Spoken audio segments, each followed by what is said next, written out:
EWC is around the corner, and for those of you guys who don't know what it is, imagine Saudi Arabia just pumping a bunch of money. I'm talking $70 million, by the way. If that wasn't enough, they also have enough money to have Cristiano Ronaldo as an ambassador. So that's pretty cool. And that's also why it's kind of important for Valorant, because the prize pool for Valorant is 1.25 million, which is more than Masters Toronto, I think, or at least more than Masters Bangkok. And yes, let's rank them based on who's gonna win and who's gonna be Karmine Corp 2023. 100 Thieves. These guys, I honestly don't know. They're very bipolar, and sometimes they look incredibly good and sometimes they look incredibly shit. And honestly, after doing a lot of analytical work, I think I found the reason for it. You see, there are two people on the team who should perform better but are not performing better. If we take problem child number 1, aka boaster number 2, but with a slightly worse ability to IGL and kind of similar like fragging stat. And of course, I'm talking about Boostio, the 5'5" goblin. Now, this guy can actually shoot. Like, I've seen him shoot before, but for some reason recently he hasn't been able to do it properly, and I don't really know the reason for it. But he is a world-class player when he decides to be a world-class player, but right now he's not. But that can all change. And then we have number 2, aka Asuna, the guy who like has killed a lot of people on the zip lines and did this to my favorite team, and I'm very sad. Anyways, this guy is like tens, but he's also like FNS. Does this make sense? Like, sometimes he's aiming like tens and sometimes he's aiming like FNS in 2025. You've seen the clip. I'll show you the clip with the crosshair. Anyways, Asuna is really good. He's a really good flex player, but somehow he's just like not shooting sometimes. Asuna has been on the team so long. I genuinely think like he has something on the team, like he can blackmail people on the team. He has some dirt on it or something. He's still good though, don't get me wrong, but I feel like this kind of ruins it for the two really good players on the team. Cryo, who's probably like top 3 player in Americas, in my opinion. He's always consistent and he's always just fragging, you know what I mean?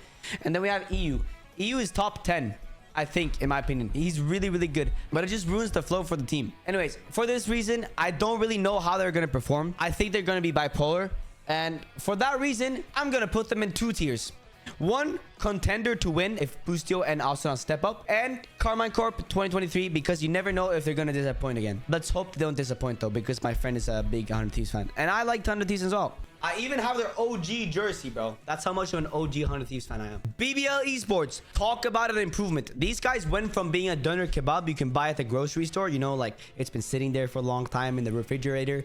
Doesn't really have any flavor. It's kind of soggy. To a kebab made by the guy in the restaurants who call you boss. If you've ever felt that feeling, it's like a 10 out of 10 feeling. If you haven't, go to a kebab shop. They beat Liquid 3-1 in the winners bracket. And mind you, Liquid was classified as like EMEA's second best team, tied with Heretics because they always hit second place. But let's not talk about this one. Anyways, they are looking juiced up. And I think if BBL wins EWC, we should all go bold like Profec. I think it's a sign. So for a rating, I'm putting them in good kebab tier, which could win, but could also like not win but do pretty good. Bilibili, after getting 9th/10th place in Toronto, I don't think they're gonna win anything. However, remember, I would say Wolves would go out first and then they went on to get 3rd place in the tournament. As for predictions, expect these guys to be group stage demons, but then get knocked out before anyone actually learns the roster. So straight into Karmine Corp 2023 tier. And if you don't remember that, go watch my video on Toronto, okay? So honestly, I'm just gonna say Jayo, Jongwo, and let the magic happen, and maybe Bilibili gets 3rd place or might even win the whole tournament. Who knows? Let's just hope YZ doesn't whiff his ghost like he did here, but thankfully fractures out of the map pool. But yeah, they're going straight into Karmine Corp 2023 tier. Don't quote me on this though. They might do better, but I don't think they're gonna do any good. I'm not really putting them there just because they're bad. I just think every other team is better except for maybe 1 or 2 coming later in the video. DRX, it's kind of nice to see DRX again because I feel like they're kind of like a sleeper team in APAC. You obviously have my goat Hyunmin, who's like one of the most cracked aimers of all like aimers I've seen. Like his aim is really clean, especially with that Evori G-Wings vandal, bro. Mwah. But yeah, anyways, I think DRX will do very good, especially since they have Korean Celsius, aka Bane, who's like a good hype man. And honestly, having good mental for a lot of teams is really important. So I think he's gonna help the team do really well. Even if they lose 1 game and go to losers bracket, I think they're gonna do good. And for that reason, I'm putting DRX in contender tier because I think they could do really, really good. And I also really like their like merch. It looks cool. EDG, they recently just signed my internet password after their clone of Kang Kang did not perform that good. So I wonder if they will do any better. Wait, breaking news. EDG forced my Wi-Fi password to change name. So now his name is a lot easier to say than HFMI, etc, etc, etc. The only problem with this though is now everyone will be hacking my Wi-Fi because it's so easy to say. But that's okay. All jokes aside though, I don't really know how I feel about EDG right now since they just signed a really new player, since they kind of like put Simon on the roster or on the bench. But I still think they did semi-good in stage 1, so I think they could do really well in EWC. And I mean, I did not expect them to win champs last year, so who knows? Therefore, I'm putting EDG in good, but not winning tier. Fnatic, honestly, they did insanely good in Toronto. If it wasn't for Batman and his company, they would have won the entire thing. But I'm really glad they didn't win it, because like PaperX, my GOATs, they deserved to win one Masters or tournament finally, after being this consistent for that many years. But anyways, I think they're looking really good. The only problem is Boaster went -30 in the final. This is not very good, even for an IGL, as long as like people say like, actually IGLs don't really need to frag. Okay, but I think that was one of the reasons why they didn't win, because Boaster went -30. And Alphair kind of had to carry the entire team. I think he went like +20 something or +31 or something like that. He went crazy. He dropped like 30s every single game. Anyways though, I think if Alphair continues to play as he does and Boaster plays a little bit better, I think they could get really far in the EWC. Even if they didn't have a lot of time to prac for it, I still think they're gonna do good, because like Fnatic is just like in general like very good, right? So for this, I think they could win it all, but I hope they won't. But they're still going into contenders tier. G2, you know, every time I put this team into like winning it all, they never win. So for this reason, I've decided to say that they're not gonna win. They're gonna lose. I hope they lose. And like they were looking really good in Toronto, but like they didn't really meet their expectation. I expected them to probably get top 1. Let's be real, it's G2. They were like classified as the best team in the world, but that's okay because Jogomo is still handsome and still as stylish as ever.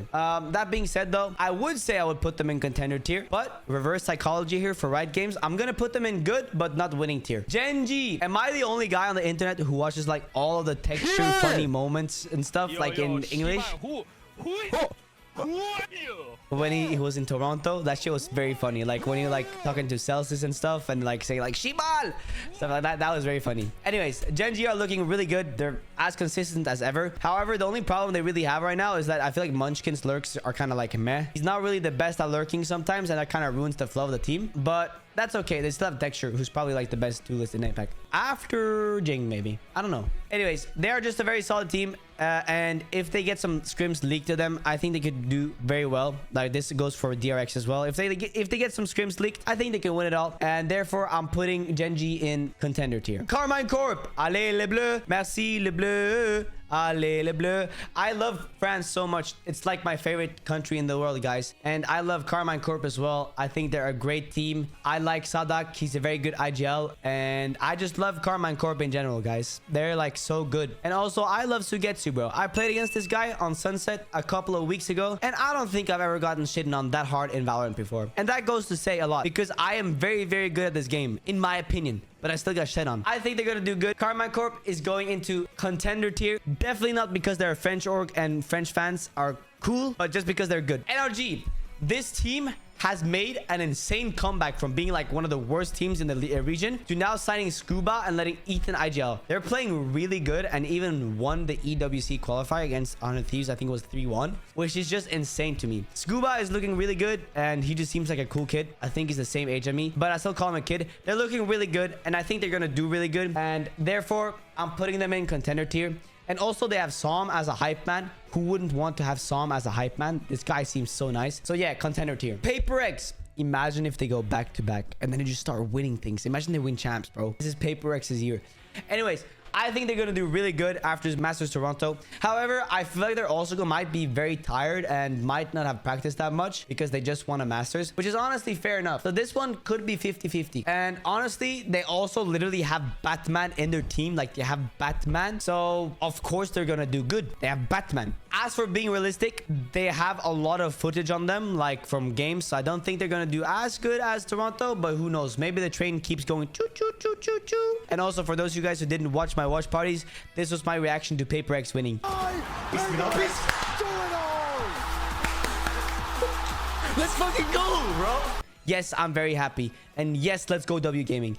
And they are going straight into contender tier. RQ, these guys honestly disappointed me. I thought they would do really well in Masters Toronto, especially after every single RRQ fan in my first video told me that they're the best team in the world. They're gonna win everything. RRQ is the best, blah, blah, blah, blah, blah. And I feel like I've been lied to. I don't think they've done that good. They lost. That's not good. I don't think they won a single game, which is not good. Honestly, I still think Gen.G is the GOAT, but I don't think they're gonna do good in this tournament either. And so for that reason, I'm putting them in good, but not winning. I might even put them down a little bit, but I'll keep them there for now. Sentinels! I'm very sad we didn't play better. However, we did improve, which is good. I like Sentinels. That being said, though, this is our tournament. I will finally be able to watch them win again after Masters Madrid. I think they're going to do amazing, bro. We're going to get that 500 bands, and we're going to use it to sign me as a content creator. Manifestation, guys. Manifestation.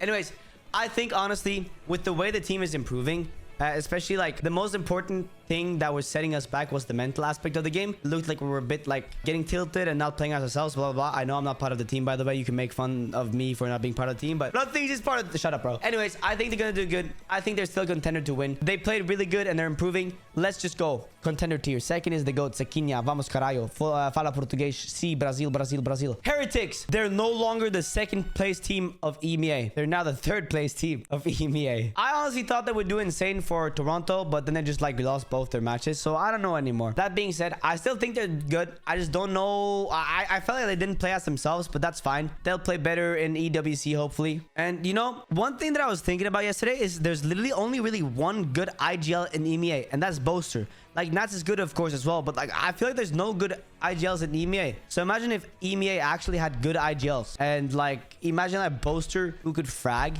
and also call as well. That would be insane. That would be like Valorant maybe, or like John QT. I don't think they're gonna do that good, but I'm not sure. So for that reason, I'm putting them in good, but not winning tier. Titan Esports Club. I can't lie, I've not really heard a lot about these guys, but they do have a really cool bundle though. I really like this color scheme, by the way. Like the green, and fits very well. And honestly, they look pretty cool. They look chill. I low-key hope they do good just because the bundle looks cool. I can't lie though, if there's anything I've learned from watching Wolves, also by the way, I bought the Wolves bundle. If there's anything I've learned from it, is that never underestimate China. Jiao Zhongguo. So for that reason, I'm putting them in Karmine Corp 2023 tier.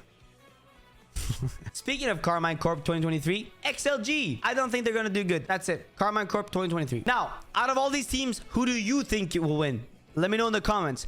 And as for my predictions, I'm going to be 100% honest. I think there's 3 teams that could win. I think NRG are looking really strong. I think EDG will have the comeback of their life. And I think DRX, of course. And honorable mention, 100 Thieves. All right, see you in the next one. Remember to subscribe.